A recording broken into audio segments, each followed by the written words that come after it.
मुंबईची महापौर निवडणूक पुढे ढकलण्यात आली आहे। मुंबई महापालिकेच्या महापौर पदासाठी खुल्या प्रवर्गाचं आरक्षण निश्चित झालेलं असलं तरी महापौरपदी निवड कोणाची करायची यावर महायुतीमधल्या पक्षांमध्ये न झालेलं एकमत आणि शिवसेना आणि भाजपची अजूनही गटनोंदणी झालेली नाहीये आणि या कारणांमुळे आता 31 जानेवारीला महापौर निवडीसाठी होणारं मतदान लांबण्याची शक्यता आहे।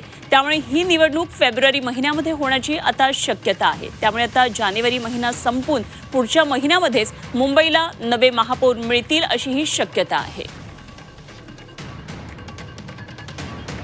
तर मुंबईतल्या या घडामोडीविषयी आणखी सविस्तर तपशील जाणून घेऊया। आमचे प्रतिनिधी ओम देशमुख आपल्याबरोबर जोडले गेलेत। ओम, महापौर पदी कोण बसणार याची एक वेगळी उत्सुकता असताना आता महापौर पदाची निवड ही आणखी लांबणीवर पडली आणि आता ती पुढच्या महिन्यात होणार आहे। अजूनही प्रतीक्षा लांबतेच आहे असं म्हणावं लागेल। काय नेमके तपशील आहेत? अनुपमा, खरं तर दोन महत्त्वाचे मुद्दे आहेत। पहिला महत्त्वाचा मुद्दा म्हणजे राज्याचे मुख्यमंत्री देवेंद्र फडणवीस हे दाऊस दौऱ्यावर आहेत। त्यामुळे महायुतीतल्या सत्ता स्थापनेच्या संदर्भातल्या ज्या काही वाटाघाटी ज्या चर्चा आहेत त्या चर्चा अद्याप झालेल्या नाहीयेत। मुख्यमंत्री आज या मुंबईमध्ये दाखल होतील आणि उद्या किंवा परवा खरं तर या संदर्भातल्या चर्चा होतील अशी एक साधकबाधकपणे अपेक्षा व्यक्त केली जाते। दुसरा महत्त्वाचा मुद्दा म्हणजे मुख्यमंत्र्यांच्या या दाऊस दौऱ्यामुळे ज्या काही कायदेशीर अडचणी आहेत किंवा ज्या काही कायदेशीर गोष्टी आहेत त्या देखील पूर्ण झालेल्या नाहीयेत।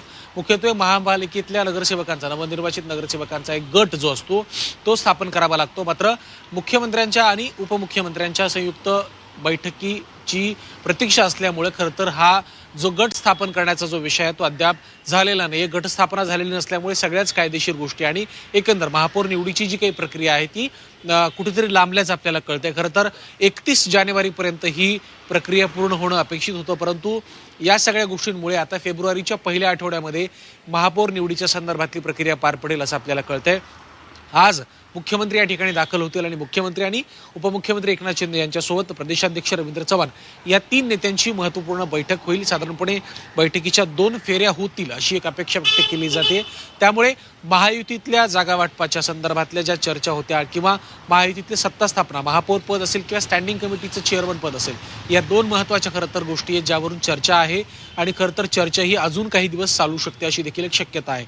त्यामुळे या सगळ्या गोष्टी जोपर्यंत स्पष्ट होत नाहीत तोपर्यंत गटस्थापना होत नाही आणि गटस्थापना झाल्याशिवाय महापौर पदाच्या संदर्भातला दावा सुद्धा पूर्ण होत नाही। त्यामुळे या सगळ्या बैठका, या सगळ्या गोष्टी कधीपर्यंत पूर्ण होत आहेत त्यावरच खऱ्या अर्थानं गटस्थापनेची सगळी प्रक्रिया आणि अर्थात महापौर पदाची निवड सुद्धा अवलंबून आहे। त्यामुळे महायुती कधीपर्यंत या सगळ्या गोष्टीबद्दल स्पष्टता करते आणि मुख्यमंत्री उपमुख्यमंत्र्यांच्या बैठकीत नेमका काय तोडगा निघतोय, महापौर पदावरती कोणाचं नाव निश्चित होतंय पाहणं महत्त्वाचं असेल। निश्चितच ओम, जरूर लक्ष ठेवून राहा। वेळोवेळी आपण चर्चा करूया, आणखी माहिती जाणून घेत राहू। ओम देशमुख आमचे प्रतिनिधी आपल्या बरोबर होते।